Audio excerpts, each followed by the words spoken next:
പാലാ നഗരസഭാ തർക്കത്തിൽ നിലപാട് വ്യക്തമാക്കി കോൺഗ്രസ് പാർലമെന്ററി പാർട്ടി നേതാവ് ടോണി തൈപ്പറമ്പിൽ. വിഷയത്തിൽ കോൺഗ്രസ് നേതൃത്വമാണ് അന്തിമ തീരുമാനമെടുക്കുക.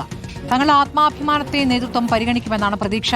ഫ്രാൻസിസ് ജോർജ് MP ഇന്നലെ നടത്തിയ പ്രസ്താവനയിലെ വിയോജിപ്പ് നേതൃത്വത്തെ അറിയിക്കുമെന്നും ടോണി തൈപ്പറമ്പിൽ പറഞ്ഞു.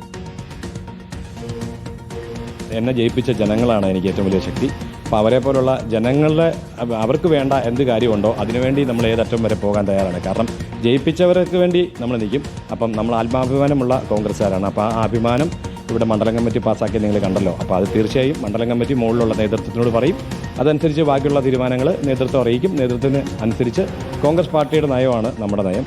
ഇതുപോലുള്ള കമൻസുകൾക്ക് മറുപടി പറയാൻ ഞാൻ സാധാ ഒരു കൗൺസിലറാണ്. എനിക്കത് പറയാൻ അതിനുള്ള യോഗ്യത ഉണ്ടോ എന്ന് എനിക്കറിയത്തില്ല. അത് അദ്ദേഹം തന്നെ തീരുമാനിക്കേണ്ട കാര്യമാണ്.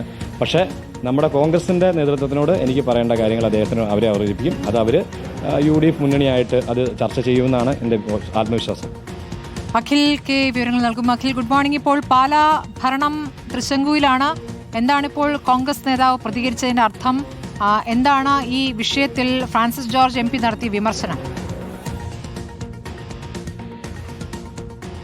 ഇപ്പോൾ സംസാരിച്ചിട്ടുള്ള ടോണി തൈപ്പറമ്പിൽ അടക്കമുള്ള ആറ് കോൺഗ്രസ് കൗൺസിലർമാരും ഒപ്പം തന്നെ ഒരു സ്വതന്ത്ര കൗൺസിലറുമാണ് ഈ ഇടഞ്ഞു നിൽക്കുന്നത്. ഈ സ്വതന്ത്ര കൂട്ടായ്മ പ്രശ്നത്തിൽ ഇവരുടെ നിലപാട് നേരത്തെ വ്യക്തമാക്കിയതാണ്. അത് ആ നിലപാടിൽ ഉറച്ചു നിൽക്കുന്നു എന്ന കാര്യം തന്നെയാണ് അവർ വ്യക്തമാക്കുന്നത്. അതായത് ഈ സ്വതന്ത്ര കൂട്ടായ്മയെ സഹകരിച്ച് മുന്നോട്ട് പോകാൻ കഴിയില്ല. അത് ഞങ്ങളുടെ ആത്മാഭിമാനത്തിന് ക്ഷതമേൽക്കുന്ന കാര്യമാണ്. അതായത് തങ്ങളുടെ ആത്മാഭിമാനത്തെ തന്നെ ചോദ്യം ചെയ്തുകൊണ്ടാണ് ഇത്തരത്തിലുള്ള നടപടിയിലേക്ക് പോയതെന്ന് നേരത്തെ തന്നെ വ്യക്തമാക്കിയതാണ്. ആ കാര്യങ്ങൾ മുൻനിർത്തിക്കൊണ്ടാണ് കോൺഗ്രസിന്റെ പ്രാദേശിക നേതൃത്വം ഒരു പ്രമേയം തന്നെ പാസാക്കിയത്. അത് നേതൃത്വം അറിയിച്ചിട്ടുണ്ട്.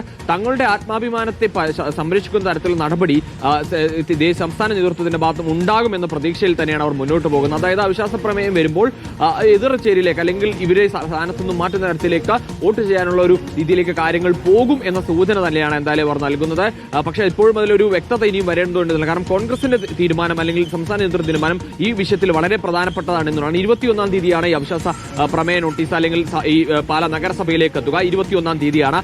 21-ാം തീയതി ഇപ്പോൾ നിലവിൽ LDF-ന് 12 പേരാണുള്ളത്. മറുചേരിയിൽ നിന്നും 2 പേരുടെ കൂടി, അതായത് ഇപ്പോൾ സ്വതന്ത്രയായിട്ടുള്ള മായ രാഹുലിന്റെയും ലഭിച്ചാൽ പോലും ഒരാളുടെ കൂടി കോൺഗ്രസ് പാളയത്തിൽ നിന്ന് ലഭിച്ചാൽ മാത്രമാണ് ഈ അവിശ്വാസം പാസ്സാവുക. അതിന് കഴിയുമെന്ന പ്രതീക്ഷയിൽ തന്നെയാണ് LDF മുന്നോട്ട് പോകുന്നത്.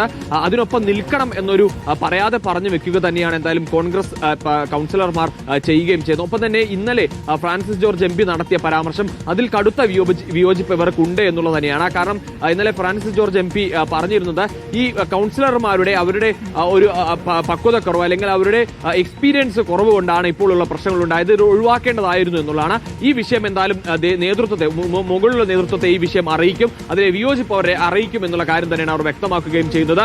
എന്തായാലും പാലായിലെ തർക്കം അത് സമവായത്തിലേക്ക് പോകുന്നില്ല എന്നുള്ള കാര്യം തന്നെയാണ് മനസ്സിലാക്കുന്നത്. എന്തായാലും അത് സമവായത്തിലേക്ക് കൊണ്ടുവരുമെന്ന ഫ്രാൻസിസ് ജോർജ് MP അടക്കമുള്ള ഈ വിഷയത്തിൽ ആദ്യഘട്ടം മുതൽ ഇടപെടുന്ന ആളുകൾ പറയുന്നുണ്ടെങ്കിൽ പോലും നിലവിലെ സാഹചര്യത്തിൽ അതൊരു സമവായമാവില്ല എന്ന് തന്നെയാണ് നമുക്ക് മനസ്സിലാക്കാൻ സാധിക്കുന്നത്.